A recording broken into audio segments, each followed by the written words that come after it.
morning at approximately 3:20 a.m., our Sheriff's Communication Dispatch Center received what's called a 911 hang-up call or an open line. And they heard barking and kind of distress. So several officers were dispatched to the 3900 Block of Madison, this apartment complex. When they got there, they found a woman and a juvenile child that had already made it out of the apartment. The woman relayed that there was a domestic violence restraining order against her long-term boyfriend, and she was conducting a supervised visit, and it got extended. Sometime during that supervised visit, a dispute occurred. The subject, the father of the 1-year-old baby that they do share in common, somehow got the baby, held a knife to the baby's throat, and retreated to a bedroom. So officers were beginning to try to navigate that situation and de-escalate it when the subject lit a fire in the room. And it ended up taking over several apartment complexes, or several adjacent apartments. And then fire deputies then evacuated the several apartments and were able to get those surrounding people in the apartments out. And then fire obviously came. I don't know what Captain speak to the fire person. Metro fire crews were initially dispatched out to stage. They were cleared to enter. They arrived in. They found heavy fire coming from two different apartment units. That fire was spreading to adjacent units. They called for additional resources. We got another alarm coming, so that was more resources. They went and conducted a search. They were able to breach the apartment where we had two subjects barricaded, victims trapped. They were able to breach from one apartment into the other. They removed both of those victims and transported both of those victims to a local hospital. The fire is extinguished right now. We're working on wrapping it up and cleaning up those hot spots so this fire doesn't come back. But the extent of the damage is at this time pretty much wrapped up. We have two units heavily involved with damage from that fire, and we have about 4 to 6 additional units with smoke damage.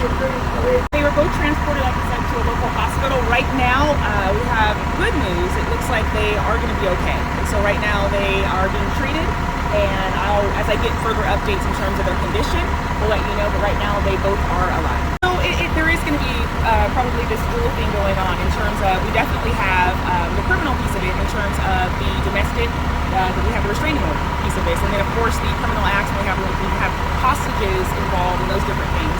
So definitely there's that piece, but then depending on how this fire was started, it sounds like it was a fire that was started purposefully, and so that would be a separate investigation as well. Actually, all 4 victims were transported to hospital, and that's where fire kind of came in. So fire was able to breach a wall in an adjacent apartment to be able to get through and actually retrieve both the subject and the baby.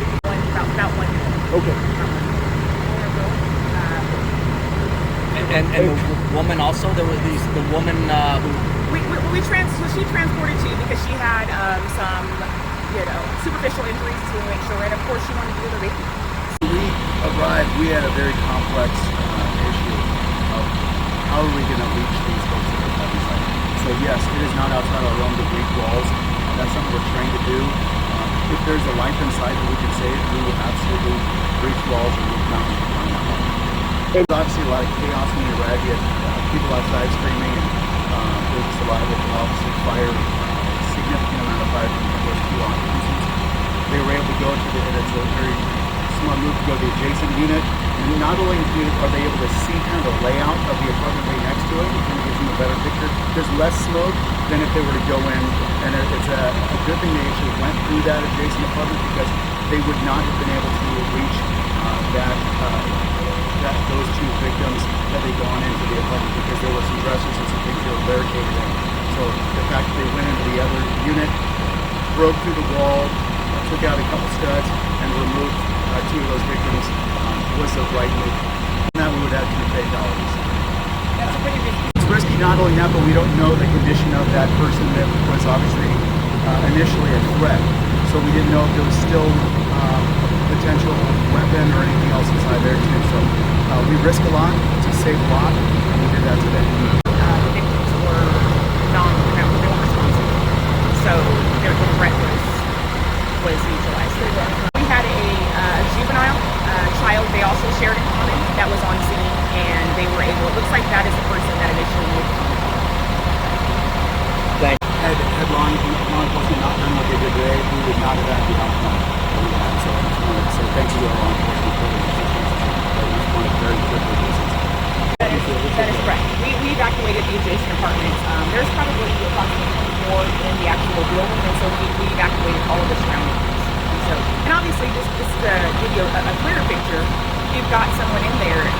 We don't know what kind of weapons they have, and so it's concerning because if they do have a weapon, going through walls and absolutely can't just dry wells. That was a concern as well in terms of when deputies were met with this threat. What do you do? How do you neutralize that threat and try to save lives as well? So that was a concern. So it's a reasonable concern. But fortunately, the outcome was